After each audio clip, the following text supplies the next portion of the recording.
Hello दोस्तों, स्वागत है आप सभी का आपके अपने YouTube चैनल आत्मनिर्भर क्लासेस में, जहां पे दोस्तों सिर्फ और सिर्फ आपके लिए हम लेकर आए हैं आपके आगामी 30 जून को होने वाले मैथ्स के पेपर के लिए क्रैश कोर्स, जिसमें कि आपको सभी परीक्षा की दृष्टि से महत्वपूर्ण प्रश्न सभी कॉन्सेप्ट के साथ काफ़ी अच्छी तरीके से करवाए जा रहे हैं, जिससे कि आप अपने एग्ज़ाम में अच्छे से अच्छे अंक जो है प्राप्त कर सकें और अपने परसेंटेज को बेहतर कर सकें। और दोस्तों, तो उसी कड़ी में हम जो है हमारी क्रैश कोर्स में हम प्रश्नावली 4 यानी ग्राफ वाले सवाल देख रहे थे। मैं आपको कल सारी बेसिक चीज़ें बता चुका था। प्रीवियस ईयर्स के क्वेश्चंस आपको मैं 2014 तक 15 तक बता चुका था। हमने 2017 का एक क्वेश्चन लिया था और उसको हम सॉल्व भी कर चुके थे। हमने ये दो समीकरणें जो है वो बनाई थी। ये जो आपको सवाल दिया गया है, इस सवाल से उसके बाद इन समीकरणों से हमने बिंदु निकाले थे। ये हमने देखा समीकरण 1 से हमने 3 बिंदु निकाले हैं, 4,6, 9,-1 और -1,13। इसी प्रकार समीकरण 2 से हमने ये बिंदु निकाले हैं। अब इन दोनों सारणी को लेके हमें ग्राफ बनाना है। जैसा कि मैंने आपको पिछली क्लास में कहा था कि दोस्तों, चूंकि हमें ग्राफ बनाना है, आप सभी ग्राफ यहाँ पे लेके पिछली क्लास में लेकर नहीं बैठे थे, तो मैंने आपसे कहा था कि ग्राफ जरूर लेकर बैठे। हम ग्राफ की सहायता से ही आज की इस वीडियो को समझने वाले हैं। तो दोस्तों, तैयार हो जाइए अपने हथियारों के साथ। हथियार यानी कि हमारे पेंसिल, पैमाना, रबर और जो ग्राफ पेपर है वो। और आइए आज हम सीखते हैं। तो दोस्तों, ये आपने नोट अगर कल का किया हुआ है यानी कि पिछली क्लास का किया हुआ है तो अच्छी बात है। जिसने पिछली क्लास नहीं देखी है, जो डायरेक्टली यही क्लास देख रहा है, उससे मैं कहना चाहूँगा कि वो पहले पिछली क्लास जाकर देखें। उससे ये बिंदु किस प्रकार से हमने निकाले और किस प्रकार से बिंदु निकाले जाते हैं किसी भी समीकरण के लिए, वो पता करे। और ये वहाँ से नोट करे, और वहाँ से नहीं तो यहाँ भी वो नोट कर सकता है। इसके बाद हम देखेंगे जो है हमारा ग्राफ। तो आइए देखते हैं। आप इसको नोट कर सकते हैं अगर आपने नोट नहीं किया है तो। हाँ, तो देखिए दोस्तों, ये हमने यहाँ पे एक ग्राफ लिया है। आपके सामने मैं ये ग्राफ पेपर लेके आया हूँ। ये इस प्रकार से आपको इधर से पूरा नहीं दिख रहा है, तो मैं इसको पूरा दिखाने के लिए एक बार आपको इसको रोटेट करना चाहूँगा। ये इस प्रकार से ग्राफ पेपर लिया है। इस पर मैंने लाइनें बनाई हुई है, पहले से ही दोनों अक्ष बनाए हुए हैं। ये हमारा एक्स अक्ष है, जैसा कि आपको पता होता है। जो हॉरिजॉन्टल वाला होता है हमारा, वो होता है कौन सा अक्ष? एक्स अक्ष। जो इसके विपरीत होता है उसको हम कहते हैं एक्स डैश। और जो ये वर्टिकल अक्ष होता है ये होता है वाई अक्ष। और जो नीचे वाला होता है उसको हम कहते हैं वाई डैश। ठीक है दोस्तों।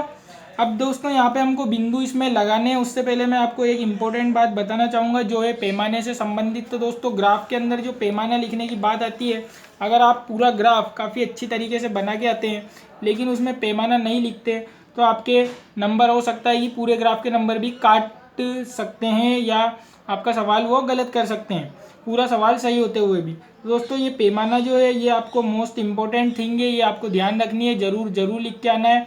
किस प्रकार से लिखते हैं तो दोस्तों देखिए, यहाँ पे जो हमारे बिंदु थे, मैं आपको बताना चाहूँ कि जो हमने समीकरण नंबर 1 से बिंदु निकाले, आप देखोगे कि 4,6 यानी कि x का मान हमें 4 तक मिलेगा और y का +6 तक मिलेगा। यहाँ पे x का मान हमें +9 तक मिलेगा और यहाँ पे -1 तक मिलेगा।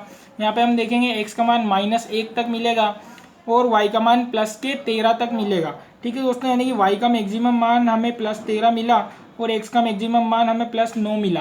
ठीक है दोस्तों, यहाँ से हमको थोड़ा अनुमान लगाना पड़ेगा कि हमें कितने खाने किधर छोड़ने हैं और किस तरीके से ग्राफ को बनाना है।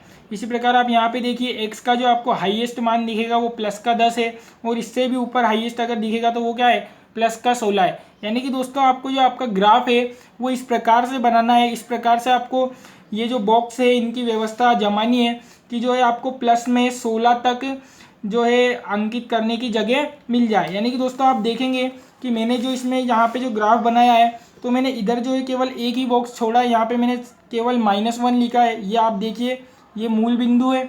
ठीक है, यहाँ से 1 2 3 4 5 6 7 8 9 10 11 12 13 14 15 और 16, और चाहे तो आप यहाँ भी 17 भी लिख सकते हैं। ये मैंने 16 तक क्यों लिखा, क्योंकि मुझे x के मान की कहाँ तक ज़रूरत है, 16 तक मुझे x के मान की ज़रूरत है। उसके बाद देखिए दोस्तों, अगर मैं देखूँ कि मुझे y की प्लस में मान की कहाँ तक ज़रूरत है, 6 तक ज़रूरत है।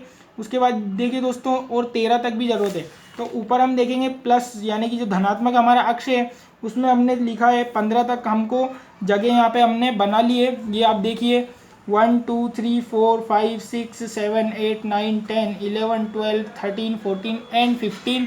हमको 13 तक चाहिए तो हम आराम से यहाँ पे बिंदु अंकित कर सकते हैं। यदि दोस्तों अगर आप इन बिंदुओं को बिना ध्यान में रखे अगर आप डायरेक्टली ऐसे बीच में से जो हम बचपन से ग्राफ बनाते आ रहे हैं ऐसे बनाएंगे तो आपको दोस्तों प्रॉब्लम हो सकती है बिंदु अंकित करने में। अब आप देखिए यदि मैं ग्राफ यहाँ से बनाता, अगर मैं यहाँ पे मूल बिंदु लेता तो इधर क्या मेरे पास 16 खाने आ सकते थे? नहीं आ सकते थे।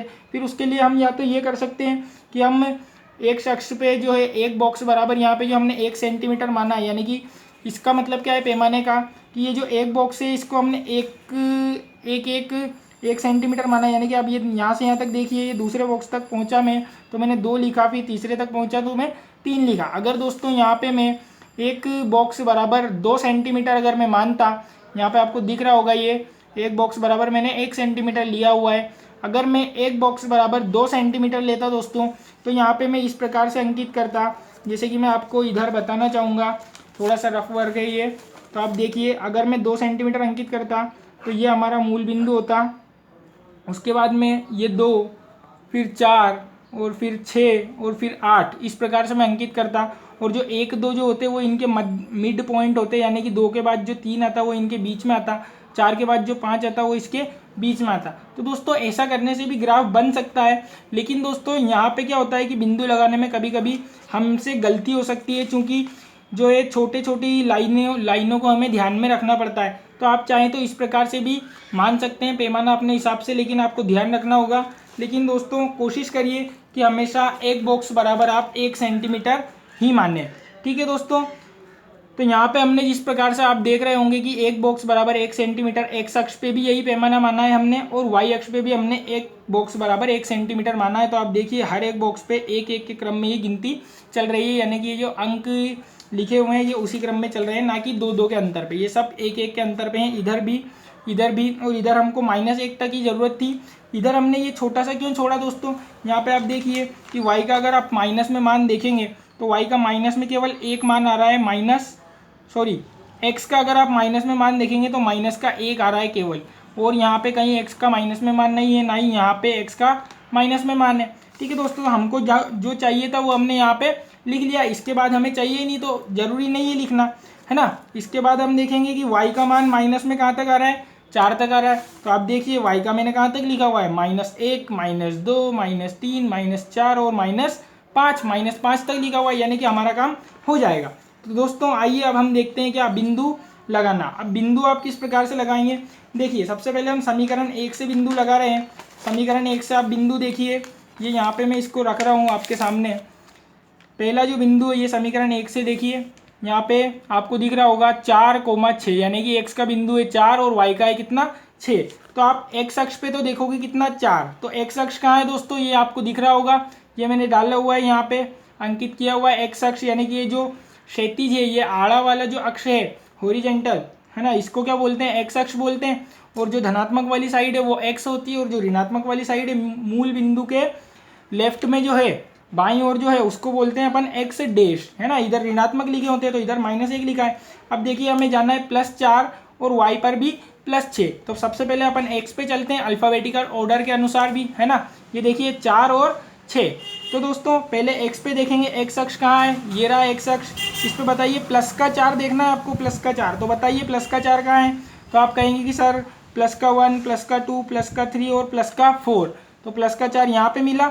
तो अब हमें इस लाइन पे, इस रास्ते पे सीधे सीधे चलना है, ये जो आपको लाइन दिख रही है इस पे चलना है। और कहाँ तक जाना है, ये बिंदु हम देखेंगे तो 4 पे आ गए, फिर 4 से y के कितने तक पहुँचना है, आपको 6 तक पहुँचना है। तो अब देखेंगे दोस्तों 6 की सीध में हमें जाना है, तो ये देखिए ये यहाँ पे अगर मैं आऊँ तो ये 1 की सीध मिलेगी, यहाँ पे मैं पहुँचूँ तो 2 की, फिर 3 की, 4 की, 5 की और ये 6 की। ये देखिए आप, ये 6 की सीध मिल गई ना यहाँ पे, और यहाँ पे ये 4 की। ओके दोस्तों, तो हमारा जो एक पहला बिंदु लगेगा वो यहाँ पे लगेगा। और दोस्तों पॉइंट लगाने की तरीका आप बिल्कुल अच्छी तरीके से ध्यान में रखिएगा, पॉइंट ही लगाना है हमें। ऐसा नहीं है कि बहुत सारे बच्चे इस प्रकार से ये बना देते हैं तो ये पॉइंट नहीं होगा दोस्तों, ये पॉइंट का ये दादा परदादा हो जाएंगे। तो हमें ये इस प्रकार से नहीं करना है, बिंदु ही लगाना है, बिंदा नहीं लगाना है ना।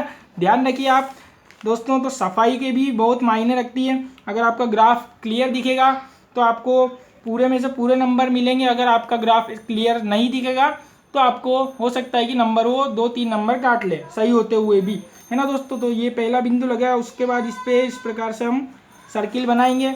ओके, अब जो है इसको नाम भी देना है आपको। तो ये मान लेते हैं हमने ए बिंदु इसका नाम दिया और इसके निर्देशांक लिखेंगे हम। एक्स का हमने देखा 4 था और वाई का कितना था 6 था। तो ये आपको दिख रहा होगा 4,6, ठीक है। उसके बाद जो आप दूसरा बिंदु देखोगे तो आप यहाँ पे देखिए दूसरा बिंदु आपके पास क्या है 9,-1, यानी कि आपको एक्स पे तो किस पे जाना है 9 पे। तो ये देखिए एक्स अक्ष ये रहा, इस पे चलेंगे 9 पे, है ना, ये 9 पे आ गए और वाई पे जाना है आपको -1 तक। तो देखिए दोस्तों वाई अक्ष पे -1 किधर है, ऊपर की साइड आप देखोगे तो +1 +2 +3, यानी कि ये तो प्लस में मान बढ़ता जा रहा है, तो माइनस में मान किधर दिखेगा नीचे की साइड। तो आप ये देखिए ये 0 और ये -1 आपको दिख रहा है ना। तो ये -1 की सीध में मैं चलूँगा इधर और एक्स का कितना मान था 9 था। तो ये यहाँ पे जो है हमारा बिंदु लगेगा और फिर इसके यहाँ पे मैं सर्किल बना दूंगा आसपास और इसको मैं नाम दे रहा हूँ बी और इसके निर्देशांक जब लिखूंगा तो 9,-1, ठीक है दोस्तों, ये आपको समझ आया। उसके बाद दोस्तों जिस प्रकार से हमने 2 बिंदु लगाए उसी प्रकार से हमारा तीसरा बिंदु आप देखिए क्या है -1, ये 13 लिखा हुआ है दोस्तों, है ना 13। तो देखिए आप x का मान अब कितना देखना है -1 देखना है। तो चूंकि हम जानते हैं कि लेफ्ट साइड में यानी कि दाईं ओर राइट साइड में यानी कि दाईं ओर हमें हमेशा जो है धनात्मक मान देखने को मिलते हैं, तो लेफ्ट साइड में हम देखेंगे ऋणात्मक मान। तो हमने देखा कि ये रहा जो है ये x अक्ष है और x अक्ष पे -1 हमें ये दिख रहा है ना। तो x पे -1 पर पहुंच गए। अब इसी की सीध में चलते चलते हमें कहाँ पे पहुंचना है y पे कहाँ तक पहुंचना है 13 तक पहुंचना है ना, ये -1 और 13। तो अब आप देखिए 13 कहाँ पे दोस्तों, ये ऊपर बढ़ते जा रहे हैं। तो ये ऊपर अगर हम देखें तो ये 13 यहाँ पे है और इसी लाइन पे चलना है। तो ये इसी लाइन पे चलते हुए जब मैं 13 पे पहुँचूँगा तो ये यहाँ पे थोड़ा 13 यहाँ पे लिखा हुआ है। अब इसको देखिए ठीक से, ये 13 का पॉइंट मैं यहाँ पे लगा रहा हूँ, ये आपको दिख रहा होगा। ये 13 को मैं इधर लिख देता हूँ, ठीक है दोस्तों, ये यहाँ पे पॉइंट हो गया। ओके, आपको क्लियर हुआ। अब आप देखिए ये तीनों जो हैं एक ही उसमें आ रहे होंगे। एक मिनट, यहाँ पे शायद 9,-1 ये करेक्ट है। उसके बाद ये देखिए दोस्तों यहाँ पे हमने एक थोड़ी सी मिस्टेक हो गई है। देखिए आप हमको लगाना था 4,6, है ना। तो यहाँ पे हमने ये 4 से लिया था लेकिन शायद ये थोड़ा सा मिस हो गया। तो आप यहाँ से इसको देखिए ये 4 है ना। जब हम 4 की सीध में चलेंगे ऊपर तो ये 6 जो है आपका यहाँ पे आएगा। इस पॉइंट को 1 मिनट नहीं मानना है, ये जो है हमारा थोड़ा सा गलत हो गया, है ना, कोई बात नहीं। आप देखिए इसको, अब जो है देखिए दोस्तों ये जो तीनों आपके पॉइंट दिख रहे हैं आपको, ये ऑटोमेटिक एक ही लाइन में आपको प्राप्त हो जाएंगे। ये देखिए मैं आपको लाइन अगर खींच के बताऊं तो आप देखिए ये मैं रेड कलर से खींच रहा हूं दोस्तों। और दोस्तों आप ध्यान रखिएगा कि आपको जो ग्राफ है हमेशा पेंसिल से बनाना है, ना कि पेन से। मैं यहाँ पे पेन इसलिए यूज़ कर रहा हूँ ताकि आपको क्लियर वीडियो में दिख सके, है ना, आपको अच्छे से दिख सके। और ये जो है हम इससे अगर इसको आगे बढ़ाते हैं लाइन को तो ये इस प्रकार से तीनों बिंदु को टच करती हुई निकलती है ना दोस्तों। तो ये आपने देखा कि तीनों बिंदु किस तरह से एक ही सीध में आए और तीनों से एक लाइन बनी, ठीक है। ये इस प्रकार से इस लाइन को थोड़ी सी आगे बढ़ाएंगे हम और ये जो है हमारी पहली समीकरण से है, पहली समीकरण से खींची हुई लाइन है। तो दोस्तों पहली समीकरण आपको याद होगा, आपने नोट किया होगा। हमारी जो पहली समीकरण थी 7x + 5y = 58, ये हमारी पहली समीकरण थी। तो वो इक्वेशन भी इस पर आपको मेंशन करनी है ताकि पता चल सके कि ये जो लाइन है वो कौन सी समीकरण से, ठीक है। इसके बाद जिस प्रकार से हमने तीनों बिंदु ये लगाए समीकरण नंबर 1 से, उसके बाद जो है हमको बिंदु लगाने हैं समीकरण नंबर 2 से। तो समीकरण 2 के बिंदु हम देखेंगे 10,-1। अब आप सीख गए तो हम जल्दी जल्दी लगा सकते हैं यहाँ पे। अब आप देखिए 10,-1 है ना, यानी कि प्लस में आपको 10 पे चलना है x अक्ष पे और -1 यानी कि y का मान लेना है हमें -1, है ना। तो 10,+1 लेना है। तो +1 कहाँ पे मिलेगा, ये ऊपर मिलेगा। तो यहाँ पे हम देंगे 10,+1 और इसको जो हम नाम देंगे P बिंदु, यहाँ पे मैं इसको 10,+1, ठीक है। इसके बाद जो हम बिंदु लेंगे, आप देखिए यहाँ पे 10,+1 हो चुका है। अब हम लगाएंगे 4,6।